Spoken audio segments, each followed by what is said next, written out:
Side 7. He was now scent-logged.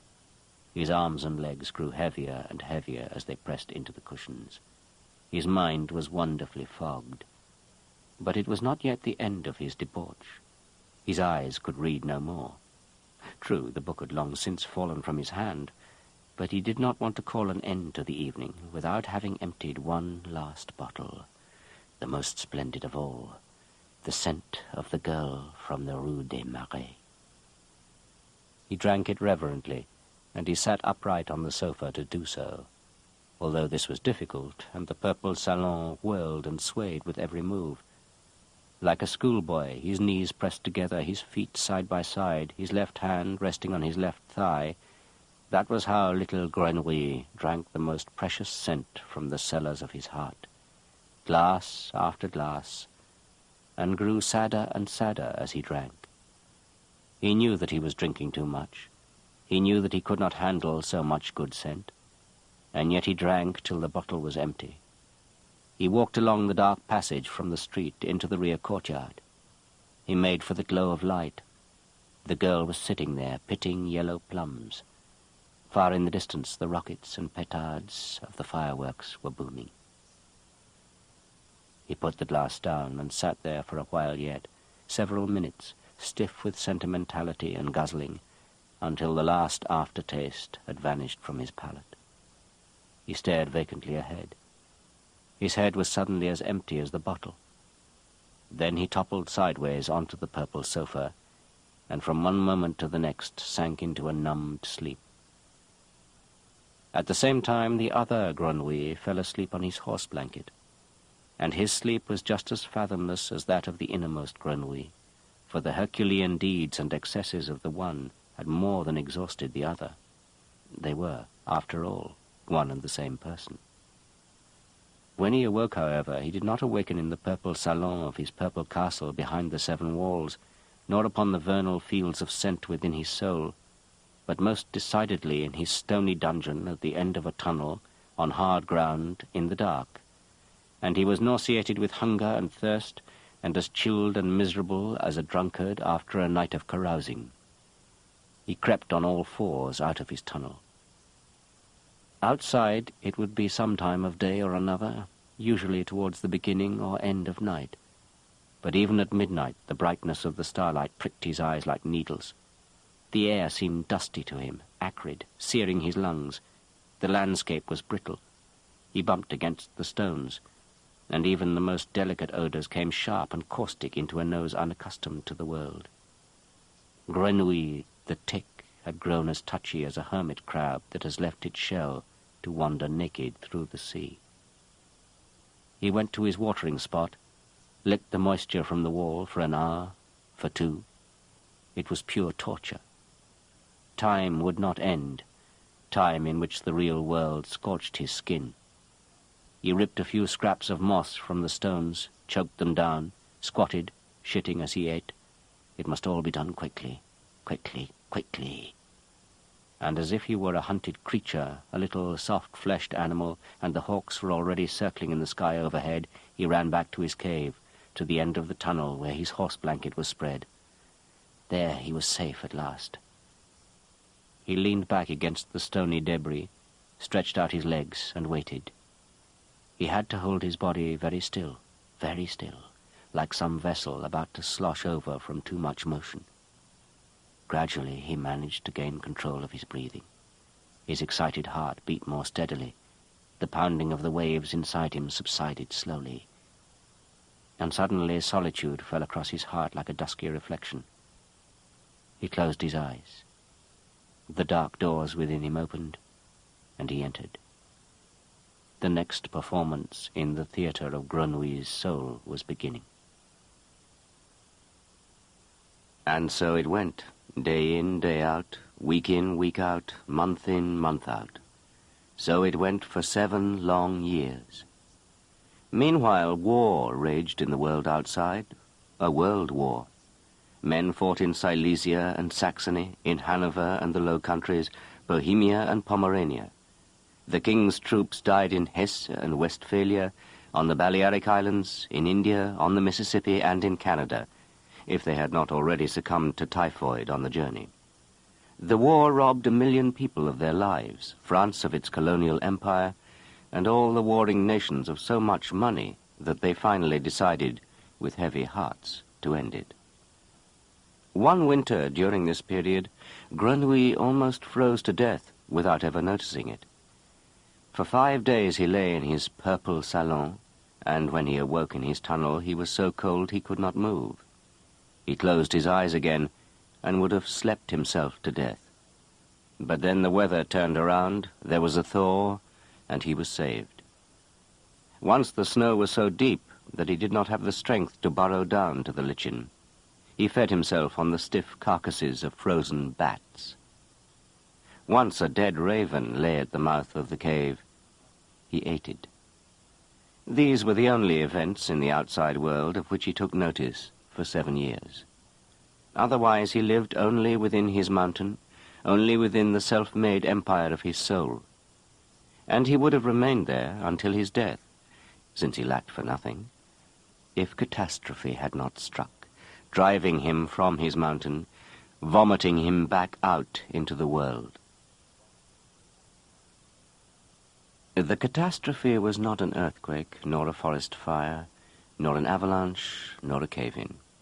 It was not an external catastrophe at all, but an internal one, and as such particularly distressing, because it blocked Grenouille's favorite means of escape. It happened in his sleep, or rather in his dreams, or better still, in a dream while he slept in the heart of his fantasies. He lay on his sofa in the purple salon and slept, the empty bottles all about him. He had drunk an enormous amount, with 2 whole bottles of the scent of the red-haired girl for a nightcap. Apparently it had been too much, for his sleep, though deep as death itself, was not dreamless this time, but threaded with ghostly wisps of dreams. These wisps were clearly recognizable as scraps of odors. At first they merely floated in thin threads past Grenouille's nose, but then they grew thicker, more cloud-like. And now it seemed as if he were standing in the middle of a moor from which fog was rising. The fog slowly climbed higher. Soon Grenouille was completely wrapped in fog, saturated with fog, and it seemed that he could not get his breath for the foggy vapor. If he did not want to suffocate, he would have to breathe the fog in, and the fog was, as noted, an odor. And Grenouille knew what kind of odor. The fog was his own odor. His, Grenouille's, own body odor was the fog. And the awful thing was that Grenouille, although he knew that this odor was his odor, could not smell it. Virtually drowning in himself, he could not for the life of him smell himself. As this became clear to him, he gave a scream as dreadful and loud as if he were being burned alive. The scream smashed through the walls of the purple salon, through the walls of the castle, and sped away from his heart across the ditches and swamps and deserts, hurtled across the nocturnal landscape of his soul like a firestorm, howled its way out of his mouth, down the winding tunnel, out into the world, and far across the high plains of Saint-Flour, as if the mountain itself was screaming. And Grenouille awoke at his own scream. In waking, he thrashed about as if he had to drive off the odorless fog trying to suffocate him. He was deathly afraid. His whole body shook with the raw fear of death. Had his scream not ripped open the fog, he would have drowned in himself. A gruesome death. He shuddered as he recalled. And as he sat there shivering and trying to gather his confused, terrified thoughts, he knew one thing for sure. He would change his life, if only because he did not want to dream such a frightening dream a second time. He would not survive it a second time.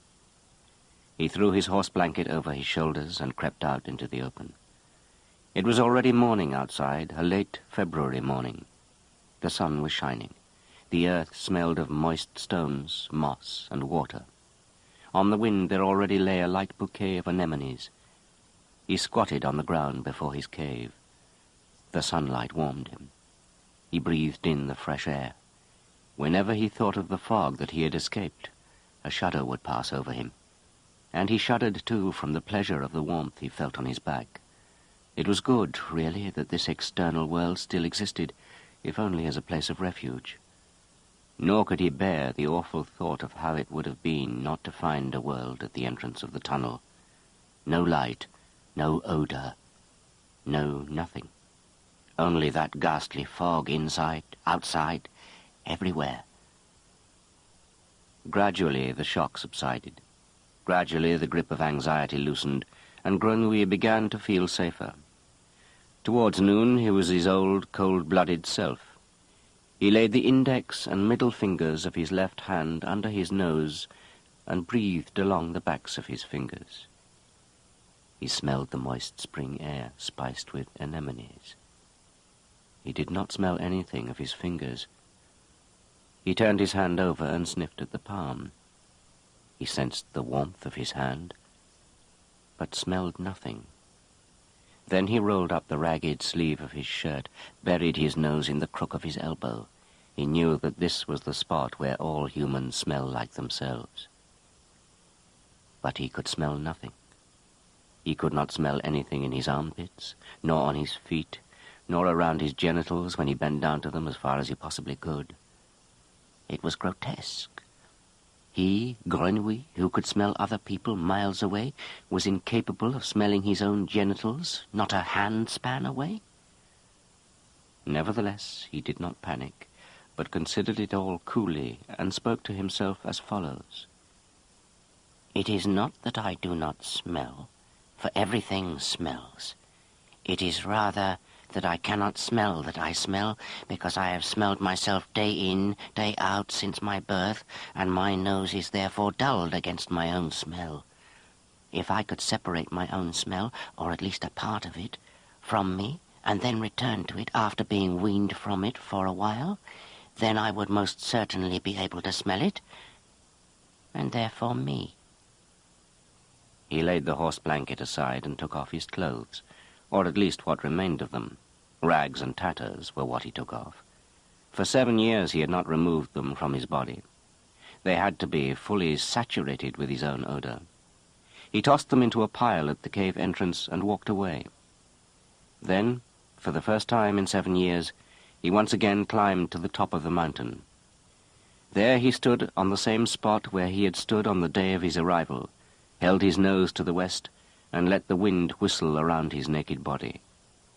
His intention was thoroughly to air himself, to be pumped so full of the west wind, and that meant with the odor of the sea and wet meadows, that this odor would counterbalance his own body odor, creating a gradient of odors between himself and his clothes, which he would then be in a position to smell. And to prevent his nose from taking in the least bit of his own odor, he bent his body forwards, stretching his neck out as far as he could against the wind, with his arms stretched behind him. He looked like a swimmer just before he dives into the water. He held this quite ridiculous pose for several hours, and even by such pale sunlight, his skin, maggot white from lack of sun, was turned a lobster red. Towards evening he climbed back down to the cave. From far off he could see his clothes lying in a pile. The last few yards he held his nose closed, and opened it again only when he had lowered it right down onto the pile. He made the sniffing test he had learned from Baldini, snatching up the air and then letting it out again in spurts. And to catch the odor, he used both hands to form a bell around his clothes, with his nose stuck into it as the clapper. He did everything possible to extract his own odor from his clothes. But there was no odor in them. It was most definitely not there. There were 1,000 other odors, the odor of stone, sand, moss, resin, raven's blood. Even the odor of the sausage that he had bought years before near Sully was clearly perceptible. Those clothes contained an olfactory diary of the last 7, 8 years. Only one odor was not there, his own odor, the odor of the person who had worn them continuously all that time. And now he began to be truly alarmed. The sun had set. He was standing naked at the entrance to the tunnel where he had lived in darkness for 7 years. The wind blew cold, and he was freezing, but he did not notice that he was freezing, for within him was a counterfrost, fear. It was not the same fear that he had felt in his dream, the ghastly fear of suffocating on himself, which he had had to shake off and flee whatever the cost. What he now felt was the fear of not knowing much of anything about himself. It was the opposite pole of that other fear. He could not flee it, but had to move towards it. He had to know for certain, even if that knowledge proved too terrible, whether he had an odor or not. And he had to know now, at once. He went back into the tunnel. Within a few yards he was fully engulfed in darkness, but found his way as if by brightest daylight. He had gone down this path many thousands of times, knew every step and every turn, could smell every low-hanging jut of rock and every tiny protruding stone. It was not hard to find the way. What was hard was fighting back the memory of the claustrophobic dream rising higher and higher within him like a flood tide with every step he took. But he was brave. That is to say, he fought the fear of knowing with the fear of not knowing, and he won the battle because he knew he had no choice. When he had reached the end of the tunnel, there where the rock slide slanted upwards, both fears fell away from him. He felt calm. His mind was quite clear, and his nose sharp as a scalpel.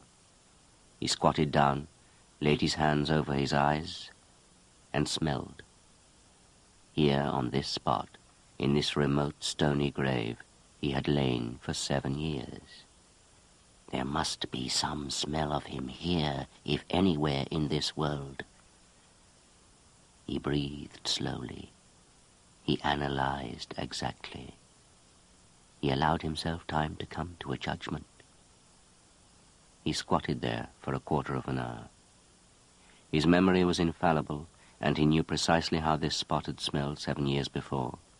Stony and moist, salty, cool, and so pure that no living creature, man or beast, could ever have entered the place. Which was exactly how it smelled now. He continued to squat there for a while, quite calm, simply nodding his head gently. Then he turned around and walked, at first hunched down, but when the height of the tunnel allowed it, erect, out into the open air.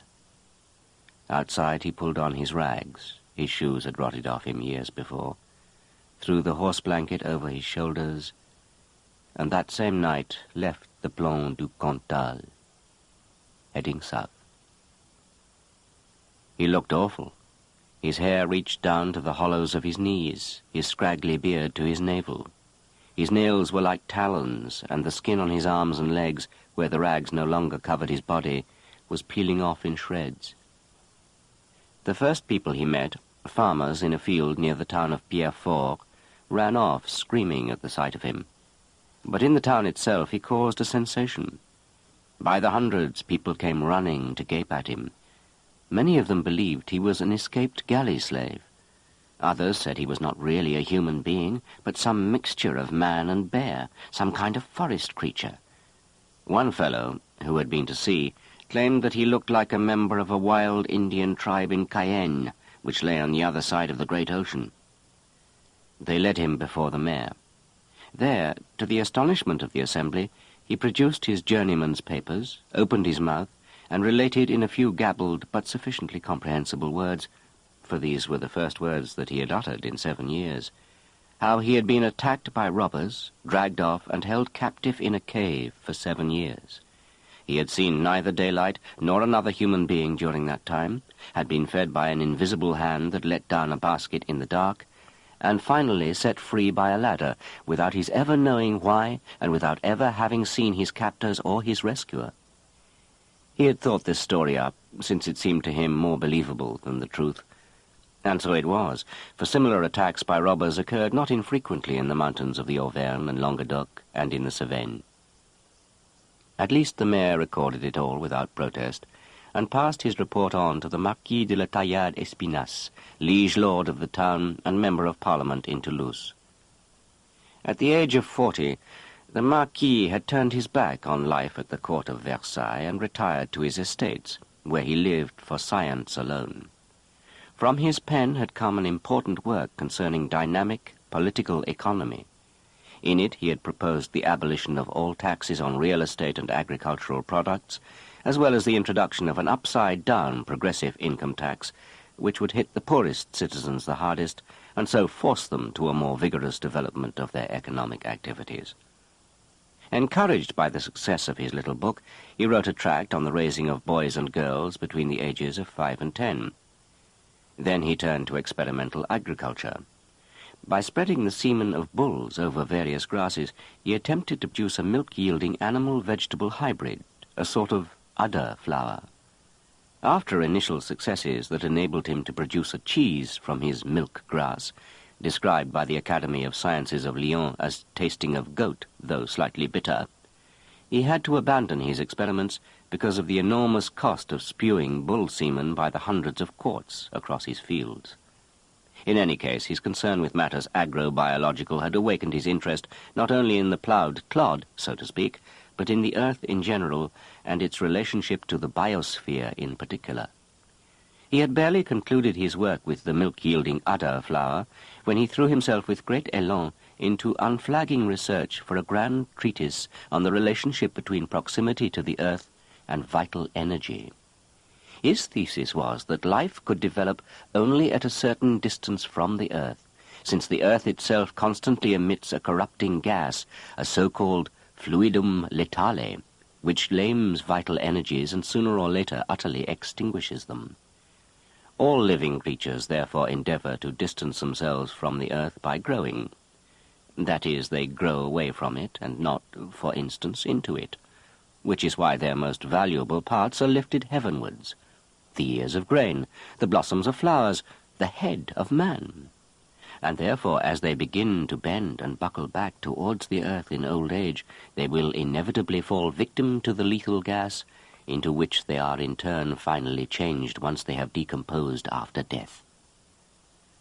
When the Marquis de la Taillade-Espinasse received word that in Pierrefort an individual had been found who had dwelt in a cave for 7 years, that is, completely encapsulated by the corrupting element of the earth, he was beside himself with delight, and immediately had Grenouille brought to his laboratory, where he subjected him to a thorough examination. He found his theories confirmed most graphically. The fluidum letale had already so assaulted Grenouille that his 25-year-old body clearly showed the marks of senile deterioration. All that had prevented his death, Taillade-Espinasse declared, was that during his imprisonment Grenouille had been given earth-removed plants, presumably bread and fruits, for nourishment. And now his former healthy condition could only be restored by the wholesale expulsion of the fluidum, using a vital ventilation machine devised by Taillade-Espinasse himself. He had such an apparatus standing in his manor in Montpellier, and if Grenouille was willing to make himself available as the object of a scientific demonstration, he was willing not only to free him from hopeless contamination by earth gas, but he would also provide him with a handsome sum of money. 2 hours later they were sitting in the carriage. Although the roads were in miserable condition, they travelled the 64 miles to Montpellier in just under 2 days. For despite his advanced age, the Marquis would not be denied his right personally to whip both driver and horses, and to lend a hand whenever, as frequently happened, an axle or spring broke. So excited was he by his find, so eager to present it to an educated audience as soon as possible. Grenouille, however, was not allowed to leave the carriage even once. He was forced to sit there all wrapped up in his rags and a blanket drenched with earth and clay. During the trip he was given raw vegetable roots to eat. The Marquis hoped these procedures would preserve the contamination by earth's fluidum in its ideal state for a while yet. Upon their arrival in Montpellier, he had Grenouille taken at once to the cellar of his mansion and sent out invitations to all the members of the medical faculty, the botanical association, the agricultural school, the chemo-physical club, the Freemasons' lodge, and other assorted learned societies, of which the city had no fewer than a dozen. And several days later, exactly 1 week after he had left his mountain solitude, Grenouille found himself on a dais in the great hall of the University of Montpellier, and was presented as the scientific sensation of the year to a crowd of several hundred people. In his lecture, Teilhard Espinasse described him as living proof of the validity of his theory of Earth's fluidum letale. While he stripped Grenouille of his rags, piece by piece, he explained the devastating effect that the corruptive gas had perpetrated on Grenouille's body. One could see the pustules and scars caused by the corrosive gas. There, on his breast, a giant, shiny red gas cancer, a general disintegration of the skin, and even clear evidence of fluidal deformation of the bone structure, the visible indications being a clubfoot and a hunchback. The internal organs as well had been damaged by the gas: pancreas, liver, lungs, gallbladder, and intestinal tract, as the analysis of a stool sample, accessible to the public in a basin at the feet of the exhibit, had proved beyond doubt. In summary, it could be said that the paralysis of the vital energies caused by a 7-year contamination with fluidum letale Teilhard had progressed so far that the exhibit, whose external appearance, by the way, already displayed significant mole-like traits, could be described as a creature more disposed towards death than life. Nevertheless, the lecturer pledged that within 8 days, using ventilation therapy in combination with a vital diet, he would restore this doomed creature to the point where the signs of a complete recovery would be self-evident to everyone, and he invited those present to return in 1 week to satisfy themselves of the success of this prognosis, which, of course, would then have to be seen as valid proof that his theory concerning Earth's fluidum was likewise correct. The lecture was an immense success. The learned audience applauded the lecturer vigorously, and lined up to pass the days where Grenouille was standing. In his state of preserved deterioration, and with all his old scars and deformities, he did indeed look so impressively dreadful that everyone considered him beyond recovery, and already half decayed, although he himself felt quite healthy and robust. Many of the gentlemen tapped him up and down in a professional manner, measured him, looked into his mouth and eyes. Several of them addressed him directly and inquired about his life in the cave and his present state of health. But he kept strictly to the instructions the Marquis had given him beforehand, and answered all such questions with nothing more than a strained death rattle, making helpless gestures with his hands to his larynx, as if to indicate that that too was already rotted away by the fluidum letale Teilhard. At the end of the demonstration, Teilhard Espinasse packed him back up and transported him home to the storage room of his manor. There, in the presence of several selected doctors from the medical faculty, he locked Grenouille in his vital ventilation machine, a box made of tightly jointed pine boards, which, by means of a suction flue extending far above the house roof, could be flooded with air extracted from the higher regions, and thus free of lethal gas. The air could then escape through a leather flap valve placed in the floor. The apparatus was kept in operation by a staff of servants who tended it day and night, so that the ventilators inside the flue never stopped pumping. And so, surrounded by the constant purifying stream of air, Grenouille was fed a diet of foods from earth-removed regions. Dove bouillon, lark pie, ragout of wild duck, preserves of fruit picked from trees, bread made from a special wheat grown in high altitudes, wine from the Pyrenees, chamois milk, and frozen frothy meringue from hens kept in the attic of the mansion, all of which was presented at hourly intervals through the door of a double-walled airlock built into the side of the chamber. This combined treatment of decontamination and revitalization lasted for 5 days. Then the Marquis had the ventilators stopped and Grenouille brought to a washroom, where he was softened for several hours in baths of lukewarm rainwater, and finally waxed from head to toe with nut oil soap from Potosi in the Andes. His finger and toenails were trimmed, his teeth cleaned with pulverized lime from the Dolomites, he was shaved, his hair cut and combed, coiffed and powdered. A tailor, a cobbler, was sent for, and Grenouille was fitted out in a silk shirt with white jabot and white ruffles at the cuffs, silk stockings, frock coat, trousers and vest of blue velvet, and handsome buckled shoes of black leather, the right one cleverly elevated for his crippled foot. The Marquis personally applied white talcum makeup to Grenouille's scarred face, dabbed his lips and cheeks with crimson, and gave a truly noble arch to his eyebrows with the aid of a soft stick of linden charcoal. Then he dusted him with his own personal perfume, a rather simple violet fragrance, took a few steps back, and took some time to find words for his delight. "Monsieur," he began at last, "I am thrilled with myself. I am overwhelmed at my own genius.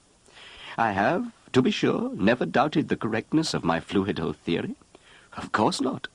But to find it so gloriously confirmed by an applied therapy overwhelms me. You were a beast, and I have made a man of you. A veritable divine act. Do forgive me. I am so touched.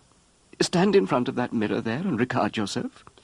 You will realize for the first time in your life that you are a human being. Not a particularly extraordinary or in any fashion distinguished one, but nevertheless a perfectly acceptable human being. Go on, monsieur. Regard yourself and admire the miracle that I have accomplished with you." It was the first time that anyone had ever said "monsieur" to Grenouille. He walked over to the mirror and looked into it. Before that day he had never seen himself in a mirror.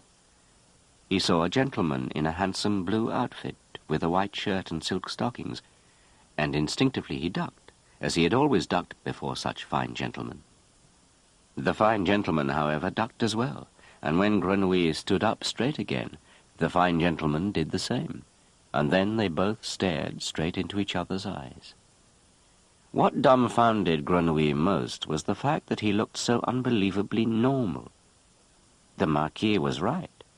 There was nothing special about his looks, nothing handsome, but then nothing especially ugly either. He was a little short of stature, his posture was a little awkward, his face a little expressionless. In short, he looked like 1,000 other people. If he were now to go walking down the street, not one person would turn around to look at him. A man such as he now was, should he chance to meet him, would not even strike him as in any way unusual. Unless, of course, he smelled that the man, except for a hint of violets, had as little odor as the gentleman in the mirror, or himself standing there in front of it. And yet, only 10 days before, farmers had run away screaming at the sight of him. He had not felt any different from the way he did now. And now, if he closed his eyes, he felt not one bit different from then. He inhaled the air that rose up from his own body, and smelled the bad perfume, and the velvet, and the freshly glued leather of his shoes. He smelled the silk cloth, the powder, the makeup, the faint scent of the soap from Potosi. And suddenly he knew that it had not been the Dove bouillon, nor the ventilation hocus-pocus that had made a normal person out of him, but solely these few clothes, the haircut, and the little masquerade with cosmetics. He blinked as he opened his eyes, and saw how the gentleman in the mirror blinked back at him, and how a little smile played about his carmine lips, as if signaling to him that he did not find him totally unattractive. And Grenouille himself found that the gentleman in the mirror, this odorless figure dressed and made up like a man, was not all that bad either. At least it seemed to him as if the figure, once its costume had been perfected, might have an effect on the world outside that he, Grenouille, would never have expected of himself. He nodded to the figure, and saw that in nodding back, it flared its nostrils surreptitiously. The following day, the Marquis was just about to instruct him in the basic poses, gestures, and dance steps he would need for his coming social debut. Grenouille faked a fainting spell, and, as if totally exhausted and in imminent danger of suffocation, collapsed onto a sofa. The Marquis was beside himself. He screamed for servants, screamed for fan-bearers and portable ventilators, and while the servants scurried about, he knelt down at Grenouille's side, fanning him with a handkerchief soaked in bouquet of violets, and appealed to him, literally begged him to get to his feet, and please not to breathe his last just yet, but to wait, if at all possible, until the day after tomorrow, since the survival of the theory of the fluidum letale would otherwise be in utmost jeopardy. Grenouille twisted and turned, coughed, groaned, thrashed at the handkerchief with his arms, and finally, after falling from the sofa in a highly dramatic fashion, crept to the most distant corner of the room. "Not that perfume!" he cried with his last bit of energy. "Not that perfume! It will kill me!" And only when Taillade Espinasse had tossed the handkerchief out of the window and his violet-scented jacket into the next room did Grenouille allow his attack to ebb, and, in a voice that slowly grew calmer, explained that as a perfumer he had an occupationally sensitive nose and had always reacted very strongly to certain perfumes, especially so during this period of recuperation.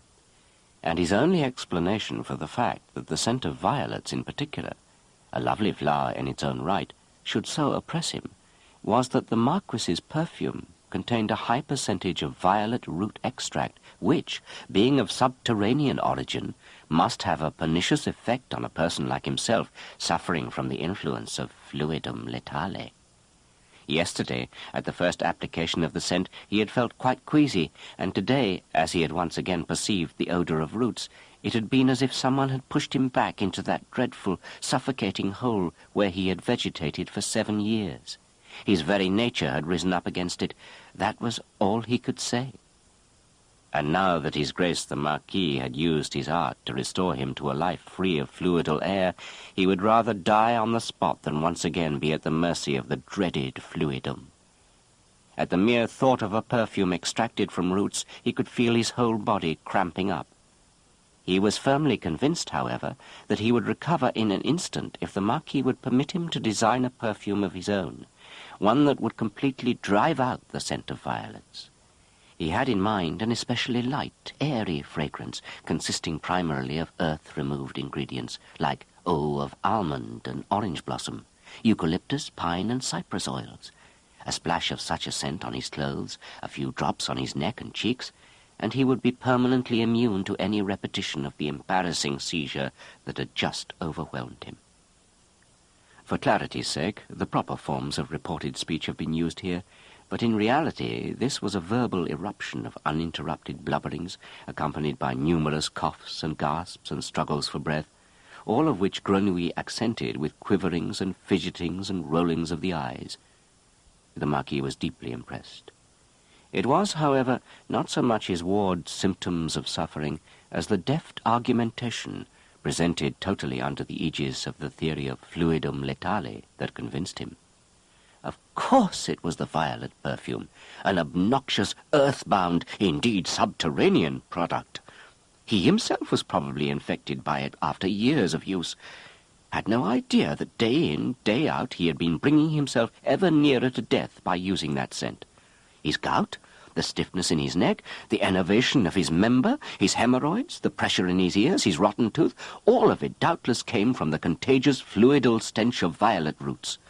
And that stupid little man, that lump of misery there in the corner of the room, had given him the idea. He was touched. He would have loved to have gone over to him, lifted him up, and pressed him to his enlightened heart. But he feared that he still smelled too much of violets, and so he screamed for his servants yet again, and ordered that all the violet perfume be removed from the house, the whole mansion aired, his clothes disinfected in the vital air ventilator, and that Grenouille at once be conveyed in his sedan chair to the best perfumer in the city. And, of course, this was precisely what Grenouille had intended his seizure to accomplish. The science of perfumery was an old tradition in Montpellier, and although in more recent times it had lost ground to its competitor, the town of Grasse, there were still several good perfumers and lovers residing in the city. The most prestigious of them, a certain Runel, well aware of the trade he enjoyed with the house of the Marquis de Taillade Espinasse as its purveyor of soaps, oils, and scents, declared himself prepared to take the unusual step of surrendering his studio for an hour to the strange journeyman perfumer from Paris who had been conveyed thither in a sedan chair. The latter refused all instructions, did not even want to know where things were. He knew his way round, he said, would manage well enough. And he locked himself in the laboratory and stayed there for a good hour, while Runel joined the Marquis's major domo for a couple of glasses of wine in a tavern, where he was to learn why his violet cologne was no longer a scent worth smelling. Brunel's laboratory and shop fell short of being so grandly equipped as Baldini's perfume shop in Paris had been in its day. An average perfumer would not have made any great progress with its few floral oils, colognes, and spices. Grenouille, however, recognized with the first inhaled sniff that the ingredients on hand would be quite sufficient for his purposes. He did not want to create a great scent. He did not want to create a prestigious cologne such as he had once made for Baldini, one that stood out amid a sea of mediocrity and tamed the masses, nor was even the simple orange blossom scent that he had promised the Marquis his true goal. The customary essences of neroli, eucalyptus, and cypress were meant only as a cover for the actual scent that he intended to produce. That was the scent of humanness. He wanted to acquire the human being odor, if only in the form of an inferior temporary surrogate that he did not possess himself. True, the odor of human being did not exist, any more than the human countenance. Every human being smelled differently. No one knew that better than Grenouille, who recognized thousands upon thousands of individual odors and could sniff out the difference of each human being from birth on. And yet, there was a basic perfumetry theme to the odor of humanity, a rather simple one, incidentally. A sweaty, oily, sour, cheesy, quite richly repulsive basic theme that clung to all humans equally, and above which each individual's aura hovered only as a small cloud of more refined particularity. That aura, however, the highly complex, unmistakable code of a personal odor, was not perceptible for most